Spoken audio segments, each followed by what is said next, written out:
right.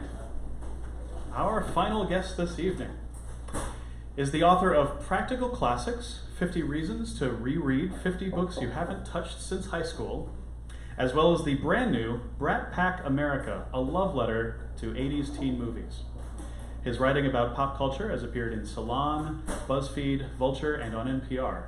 Originally from Ann Arbor, he lives in San Francisco and when in Chicago at the Wormhole Cafe.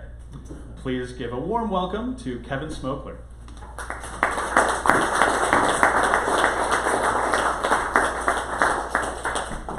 Hi, everyone.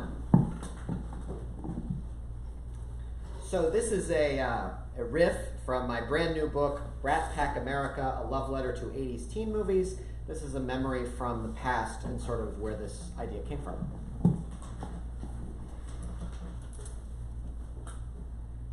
It broke my heart that I couldn't visit Hill Valley. It seemed like such a nice town to grow up in, and I was pretty sure that if I stood near the clock tower right as the high school was letting out for the day, I'd see Marty McFly zooming by on his skateboard, and I'd yell, "Hey, McFly!" but, you know, in a nice way.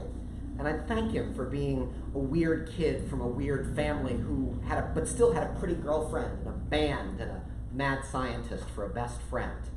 If I could visit Hill Valley, California, maybe I could tell Marty McFly, when I'm 17, I'm going to be just like you.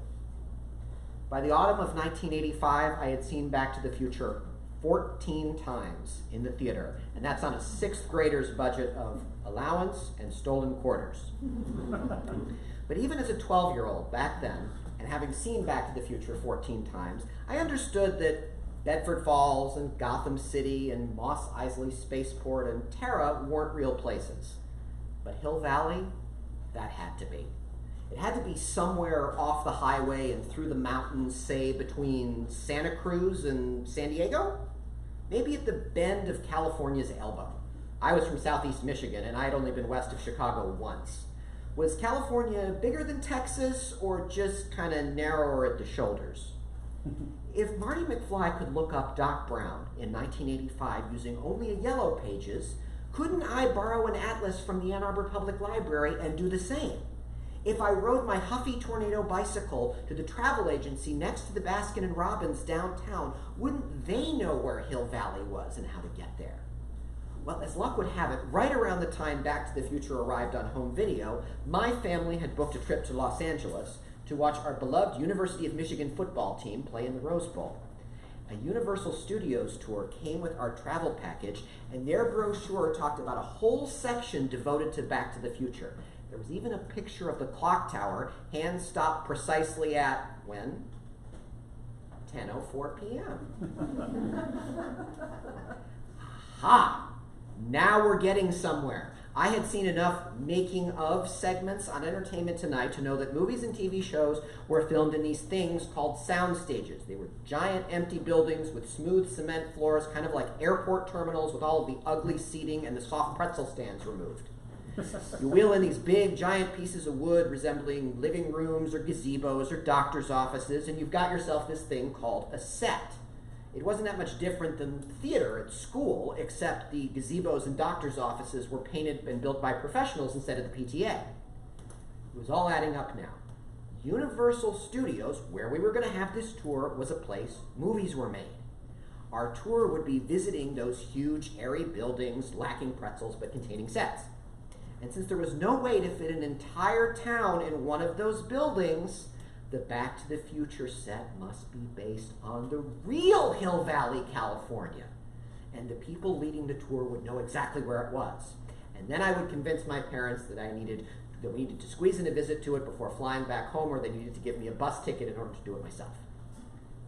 So my family took the Universal Studios tour on the very last day of 1986, and the Back to the Future part came along about 40 minutes in after our tram got attacked by Jaws, didn't care, before slowing down before the Bates Motel, didn't know what that was. And after braking at a narrow intersection for a flock of office workers hurrying past on their way to lunch, the tram rounded the bend, and there it was.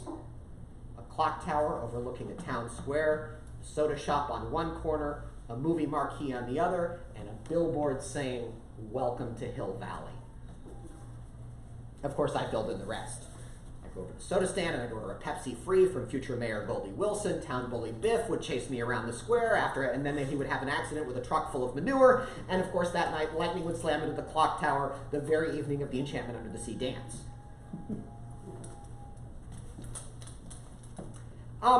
I know you guys made Back to the Future here, I said to the tour guide, waiting patiently for about 18 seconds.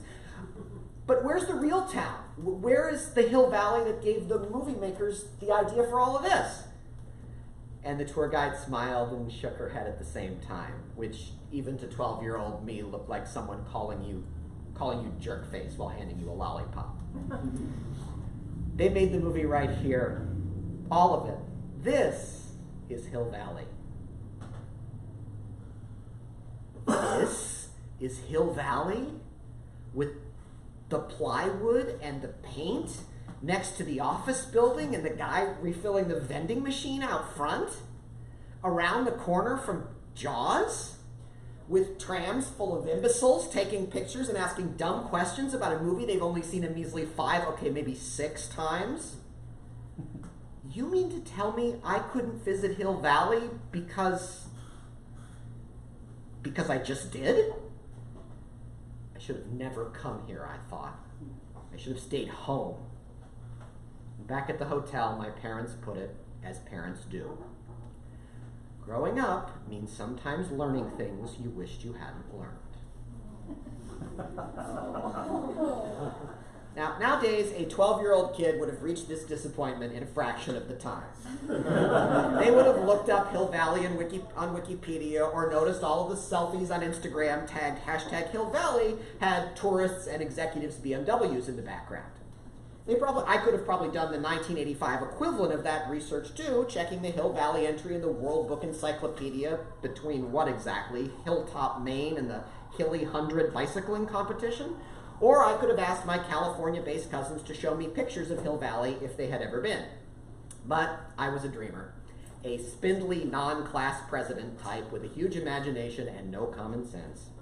I didn't look too hard for the real Hill Valley, probably because I was afraid of not finding it. And then I did. The next year, I went to the same summer camp my cousins from Santa Cruz had gone to. And there I became fast friends with another kid who was just about as nuts about Back to the Future as I was. I think he had seen it 16 times. And he lived in Pasadena. Now, Michigan had not made it to the Rose Bowl that year, but my parents agreed I was old enough to get on a plane and go to Los Angeles and visit my buddy from summer camp. You want to see Doc Brown's house? He asked me about 11 minutes after I arrived. Oh, God, not this again. So while I tried to explain to him that Doc Brown's house was probably a pile of lumber leaning up against the wall of the Universal Studios cafeteria and being giggled at by some idiot tour guide in khaki shorts, he was extracting 2 bicycles from the bowels of his garage and then leading us north through his neighborhood, under an overpass, around a golf course to 4 Westmoreland Drive in the center of Pasadena, California.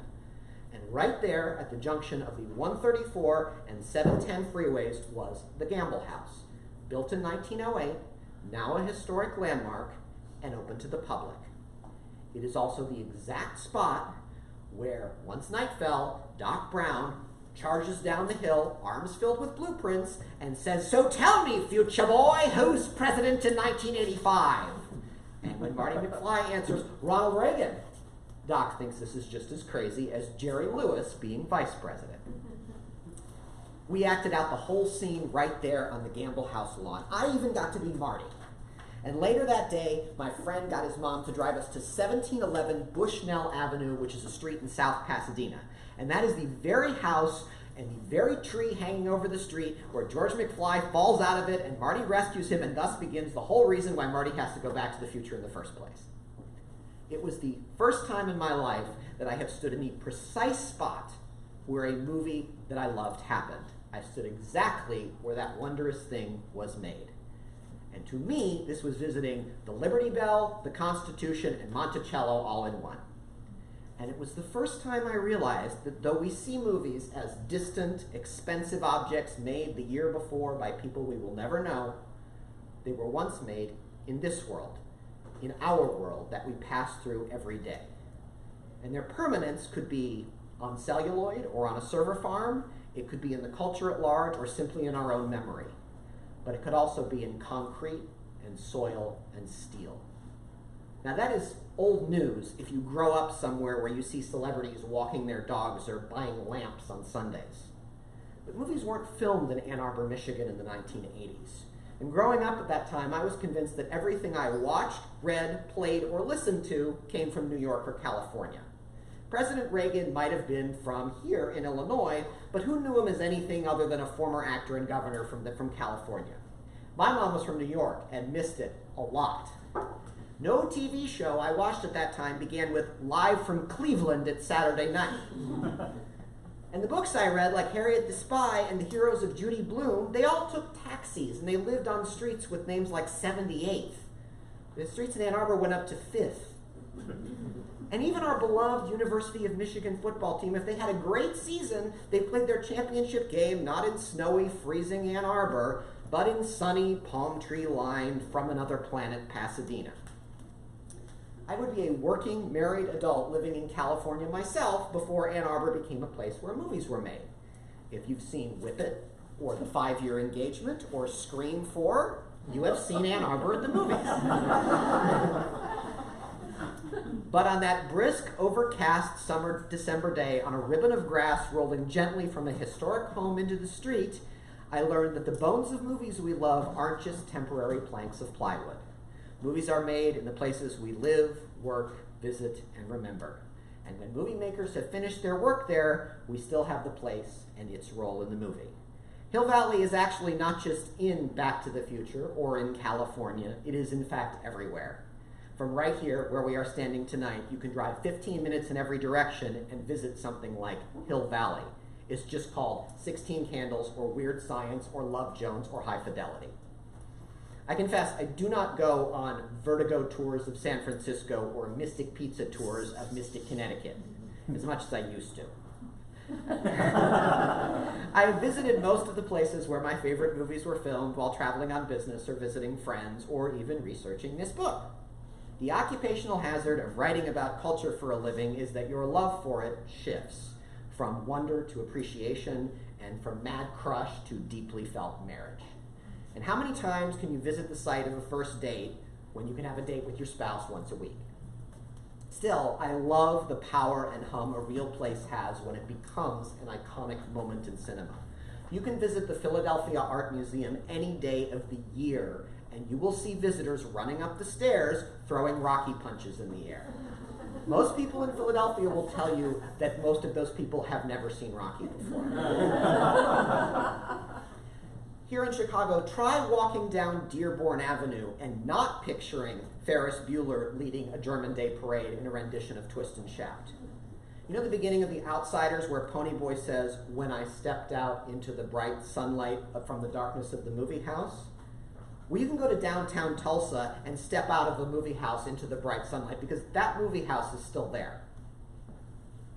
Hill Valley, when I said Hill Valley, California, how many of you pictured immediately a courthouse square and a DeLorean and a bald schmuck of a high school principal going, "No McFly ever amounted to anything in the history of Hill Valley"? That is how powerful and evocative those three words are, and how evocative the places where our favorite movies happen. Think of your favorite movies and where they happened.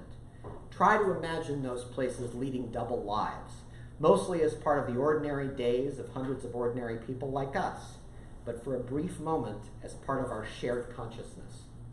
And then think about what else they and you have been and could still be. Thanks.